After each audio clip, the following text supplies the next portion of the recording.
disegmentasi. Disegmentasi ya kan, dengan jeda-jeda istirahat supaya menyegarkan kembali ya. Jangan terus-terusan. Ya. Pokoknya belajar itu pada akhirnya ya tidak ada rumus yang sama yang bisa dipakai semua orang. Nah itu diingat tuh. Jadi apa yang mungkin buat orang lain pas belum tentu buat kita pas.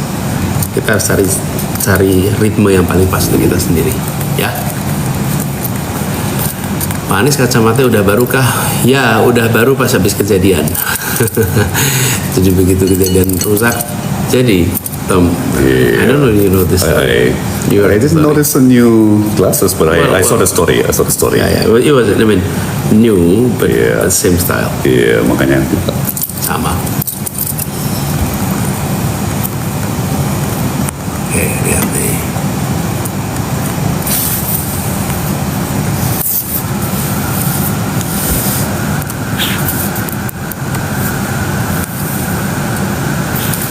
Ada yang tanya nih, besok bener ke Bantul, Mas Anies? Ya betul, besok rencana pagi di Bantul.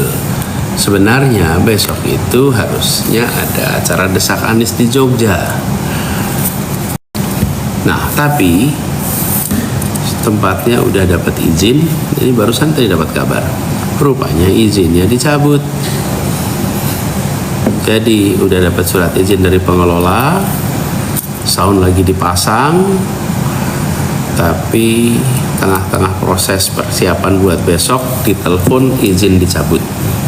Jadi sekarang teman-teman di Jogja sedang mencari tempat baru. Jadi kita tetap semangat. Namanya juga Desak Anies kan terdesak juga nih begini. Nyari tempatnya aja didesak gitu. Apalagi nanti diskusinya. Tapi saya sering bilang nih Tom sama kan ada yang tanya gimana Pak ngadepin tekanan-tekanan begini. Saya bilang seberat-beratnya tekanan yang kami hadapi itu masih lebih ringan dibanding tekanan ekonomi yang dirasakan keluarga-keluarga kita. itu setuju banget. Masih lebih ringan dibanding tekanan mencari pekerjaan yang dialami anak-anak muda kita. Setuju banget. Dan kita di sini sedang berusaha mengubah kondisi keluarga itu, mengubah kondisi anak-anak muda itu.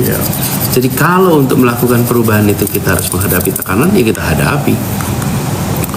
You know, I remember this. Ada satu kalimat teman-teman yang mungkin selama ini jadi pegangan saya juga. Kalimatnya begini: when the going gets tough, the tough gets going.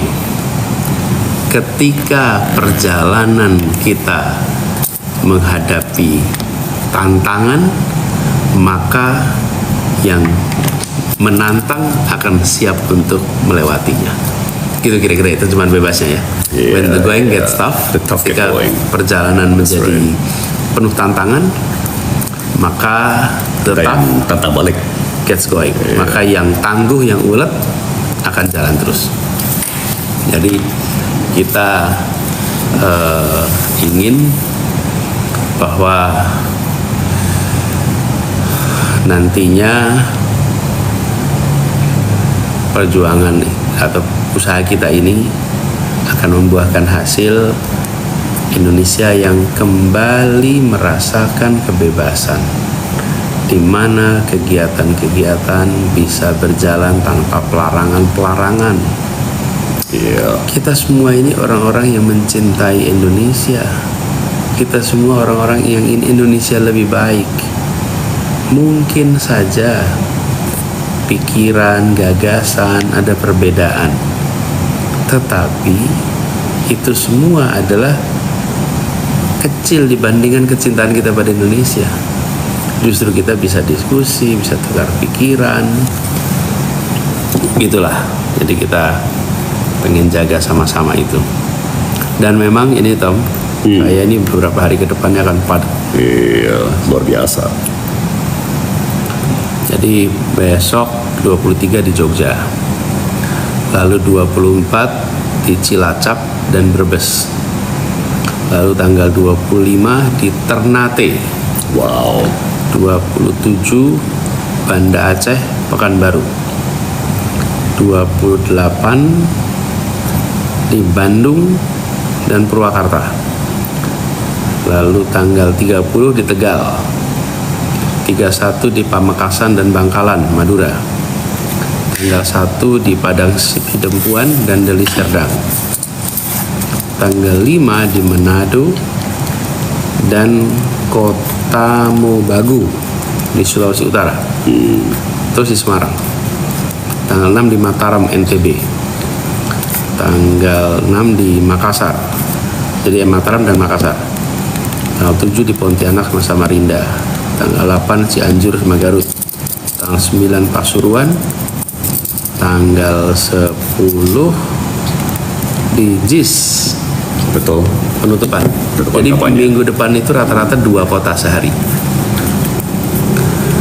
Luar biasa. Jadi Luar biasa. buat teman-teman yang kebetulan berada di kota-kota itu atau sekitar situ, welcome to join. Jadi seru.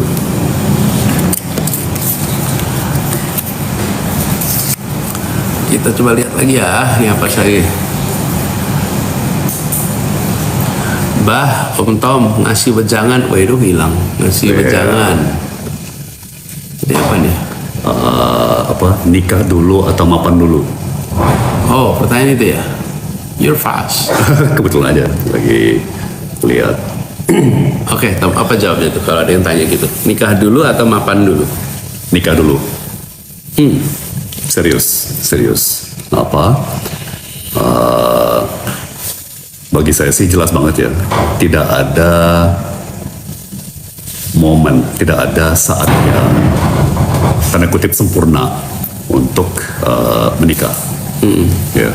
Jadi kalau dipatok gitu ya, saya harus punya uang segini dulu atau saya harus mencapai jenjang segini dulu, apakah di perusahaan atau di organisasi, itu jangan saya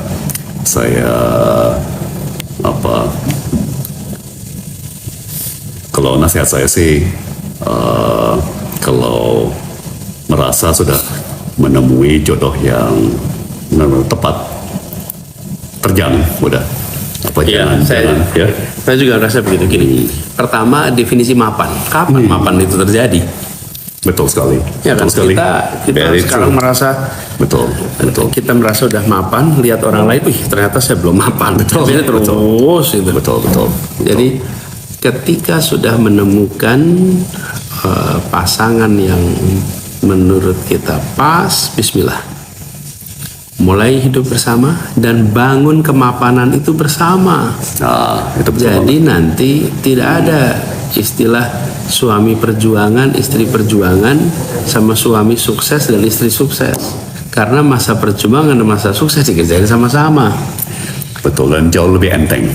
Jauh lebih enteng kalau punya pasangan ya, punya istri suami insya Allah istilahnya kan soulmate ya. Mitra kejiwaan atau itu terjemahan bebas ya, tapi kayak pasangan sejiwa gitu ya, dan berjuang bersama. Tadi yang Pak Anies bilang, membangun kemapanan, kesejahteraan bersama, membangun keluarga bersama, itu sebuah feeling yang nggak ada bandingnya ya. Jadi tapi sekali lagi dengan asumsi memang jodohnya cocok ya, pasangannya tepat. Kalau nggak tepat, jangan dipaksakan, menurut saya. Tapi itu yang jadi patokannya, bukan pencapaian dari segi keuangan. Betul. Atau dan gini, karir. Saya itu selalu pesankan ya, teman-teman pengajar muda Indonesia Mengajar, kalau mereka sudah pulang dari pengajar, pulang dari bertugas ya, kemudian saya akan menganjurkan mereka untuk mulai berkarir dan termasuk juga untuk mulai mencari beasiswa untuk pendidikan lebih tinggi. Tapi saya selalu dalam pesan-pesan saya menegaskan, rencanakan perjalanan hidup sebagai pasangan suami istri. Rencanakan perjalanan hidup sebagai keluarga. Jangan sampai kita melakukan semacam langkah untuk kehidupan kita, lalu kehidupan itu berubah karena menikah, seakan menikah itu bukan bagian dari rencana. Misalnya begini, saya dengar, ya karena saya menikah jadi saya akhirnya berhenti kerja, ya karena saya menikah akhirnya saya berubah pekerjaan.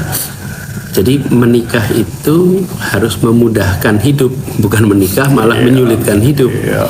Tapi itu semua mulainya dari perencanaan. Jadi saya sering bilang pada teman-teman yang baru pulang nih habis mengajar setahun, mereka kan ketika jadi pengajar muda di Indonesia Mengajar itu mereka belum menikah, syaratnya belum menikah. Nah, pada saat itu saya bilang merencanakan masa depan dengan satuannya keluarga.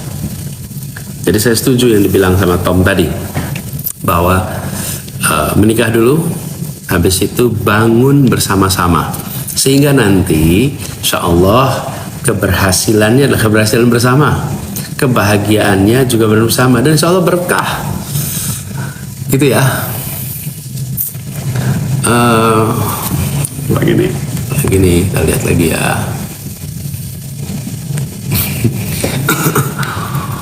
Anies dan Pak Tom, bagaimana caranya bisa menjadi pintar, pandai, dan sukses? Itu bawa Pak Aye Gucci aja. Gimana Tom, rumusnya Tom? Waduh, ya pertama yang tadi Anies bilang ya, tidak ada satu rumus untuk semua. Sejuta sukses, hemat saya ada sejuta rumus. Tapi sudah pasti kan prinsip dasarnya kerja keras, pasti work ethic, ya kan, gimana pun juga harus kerja keras. Kalau mau benar-benar sukses ya, kalau benar-benar serius mau sukses, tidak bisa lepas dari kerja keras. Kedua, kalau saya melihatnya tuh zaman sekarang nih ya, kan sekarang udah ada Google, ya, yang Anies pernah sindir pada suatu saat, ya kan, ngapain kita terlalu hafal-hafal yang terlalu singkatan ataupun ya hal yang sangat teknis, karena sekarang kan ada Google. 30 tahun lalu nggak ada yang namanya Google, ya kan. Sekarang bahkan ada AI, ada ChatGPT dan sebagainya.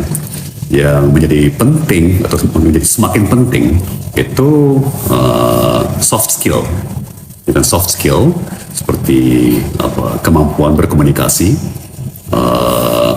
trust, ya kan, kemampuan untuk membuka diri, untuk percaya dengan orang, dan dipercaya oleh orang. Nah, jadi kan kita suka ngomong ya, Pak Anies, bahwa trust is a two-way street. Ya kan, jadi bagaimana membangun hubungan antar kolega, antar rekan kerja, antar teman yang saling trust ya. Saya berasumsi bahwa ijazah sekolah semuanya jelas ya, tapi nasihat-nasihat tambahan gitu ya, di luar yang mendasar gitu ya. Bahkan semakin besar ambisi kita, semakin tinggi target yang kita mau capai, ya, sering kali orang ilmu manajemen bilang nomor 1 dan 2 dan 3 adalah komunikasi. Ya kan, jadi kemampuan berkomunikasi, ya, itu luar biasa. Jadi ada satu, maaf dikit lagi, saya kembalikan ke Pak Anies, tapi ada satu profesor di MIT kalau nggak salah, ya. Jadi dia bilang sukses karir itu akan ditentukan oleh 3 faktor, ya. Seberapa pandai Anda bicara, seberapa pandai Anda menulis, kemudian baru seberapa pandai Anda berpikir, ya. Karena kegiatan manusia, apakah bisnis, apakah di luar bisnis ya, pemerintahan, ya, yang menjadi medium interaksi kan bicara, ya. Jadi orang hanya bisa pertama menilai dari kecanggihan berbicara, berkomunikasi. Ya, nggak ada gunanya punya ide yang cemerlang kalau tidak bisa dikomunikasikan dengan baik, ya, dengan meyakinkan. Nah, itu interaksi kita banyak kan verbal. Kedua, interaksi melalui tertulis. Ya kan, nggak ada gunanya punya ide yang paling cemerlang kalau tidak bisa dikomunikasikan secara tertulis dengan baik gitu ya. Baru intelek dan kualitas pemikiran ya, karena sekali lagi nggak ada gunanya kalau hanya di kepala, Ya. harus bisa dikomunikasikan. Nerusin aja yang saya bilang Tom tadi. Kan dia tanya sukses nih. Jadi seringkali sukses apa sih sebut sukses itu? Mungkin sukses itu salah satunya adalah berhasil meraih yang direncanakan. Nah itu sukses. Kalau tidak direncanakan berarti bukan sukses, kira-kira gitu. Jadi menang lotre itu bukan sukses tuh. Kalau kaya karena lotre bukan sukses. Tapi kalau merencanakan, lalu kemudian diusahakan, ada kerja keras dan tercapai, nah itu sukses. Nah kemudian nerusin yang sampaikan Tom tadi.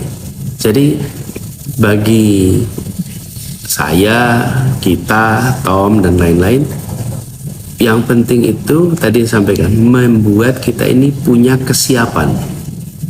Apa sih kesiapan itu? Punya kompetensi, yang tadi disebutkan, punya skill, punya karakter. Jadi ada karakternya. Karakternya apa? Karakter kerja keras, kerja tuntas, ulet, tangguh. Itu karakter kinerja. Lalu karakter moral. Apa karakter moralnya? Jujur, berintegritas, rendah hati, menghormati orang. Itu karakter moralnya. Punya kompetensi, punya skill. Itu unsur kesiapan. Lalu ada satu lagi disebut kesempatan. Nah kesempatan itu di luar kendali kita. Sebagian kesempatan kita nggak bisa atur. Kalau kesempatan itu terbuka di depan kita, tapi kita tidak punya kesiapan, maka nggak jadi sebuah peluang yang bisa dimanfaatkan.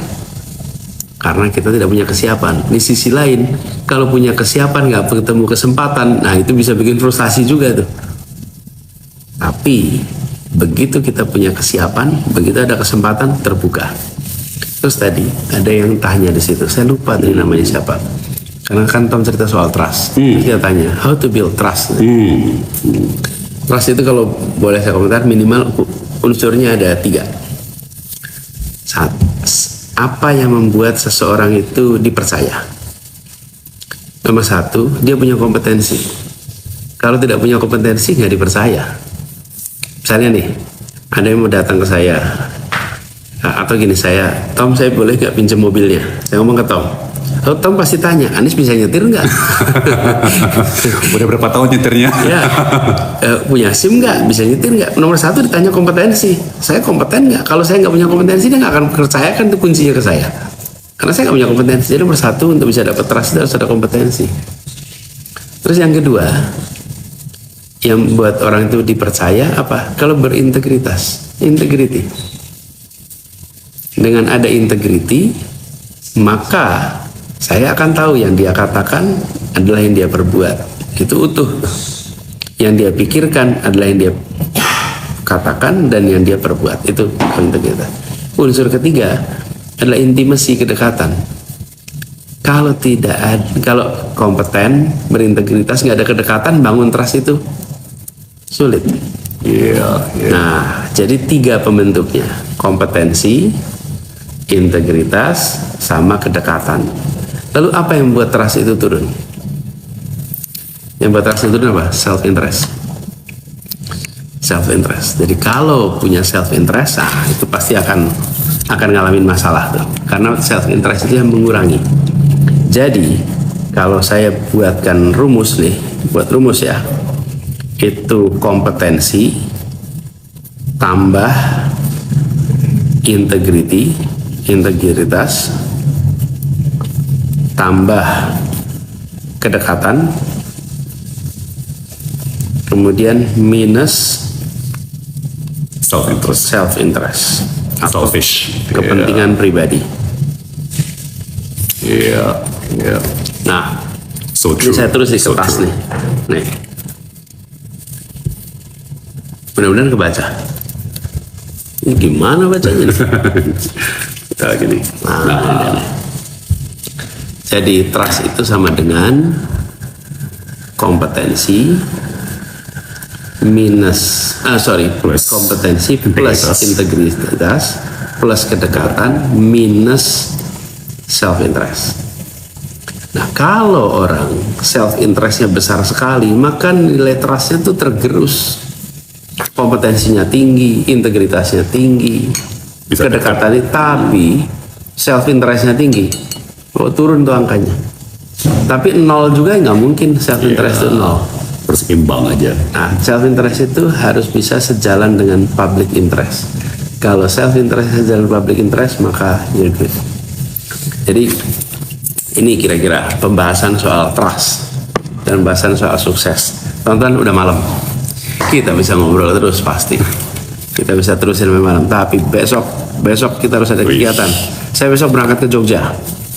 Jam 6 pagi akan berangkat. Dan ini masih ada satu pertemuan malam ini. Jadi masih ada satu pertemuan lagi, baru besok pagi berangkat ke Jogja. Doakan agar semuanya lancar.